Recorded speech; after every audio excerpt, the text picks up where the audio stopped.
নমস্কার দর্শক বন্ধুরা, আজ আমি লাউয়ের খোসা ভাজা করব আর সেই রেসিপিটাই আপনাদের কাছে শেয়ার করছি।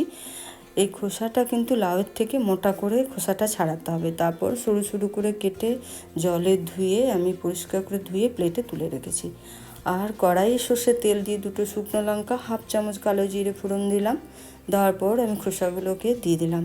আর এই লাউয়ের খোসা ভাজা খেতে এতটাই টেস্টি যে লাউয়ের তরকারি যত না ভালো লাগে ততটাই ভালো লাগে কিন্তু লাউয়ের খোসা ভাজা।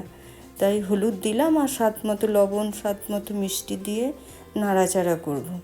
আর এর মধ্যে কিন্তু খুব বেশি জল দিয়ে সিদ্ধ করতে দিলে টেস্টটা এতটা ভালো হবে না, তাই আমি 2 চামচ মতো জল দেবো। দেওয়ার পর 5 মিনিট ঢাকা দেবো। আর এই খোসা ভাজাটা করতে গেলে কিন্তু একদম কম হিটেই করতে হবে, গ্যাস বাড়ালে কিছুতেই ভাজা হবে না। তাই এটা কম হিটেই আমি রান্নাটা করছি।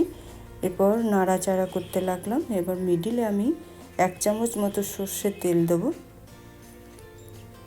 সর্ষের তেল দিয়ে মধ্যে দিয়ে দেবো আমি 1 চামচ পোস্ত আর 2টো কাঁচা লঙ্কা কুচানো। তারপর এটা নাড়াচাড়া করতে হবে, বেশ কিছুক্ষণ নাড়াচাড়া করতে হবে, কম হিটেই এটা নাড়াচাড়া করতে হবে। রেসিপিটা ভালো লাগলে ইউটিউব থেকে দেখলে সাবস্ক্রাইব, লাইক, শেয়ার, কমেন্ট করবেন। আর ফেসবুক থেকে দেখলে আমার পেজটাকে ফলো করে লাইক, শেয়ার, কমেন্ট করবেন। আর খোসা ভাজাটা যখন হয়ে আসবে তখন ঠিক 1 মিনিট আগে গ্যাসটা বাড়িয়ে খোসা ভাজাটা তুলে নিতে হবে। আর এইভাবে একবার খোসা ভাজা খেয়ে দেখবেন, খুবই টেস্টি লাগে।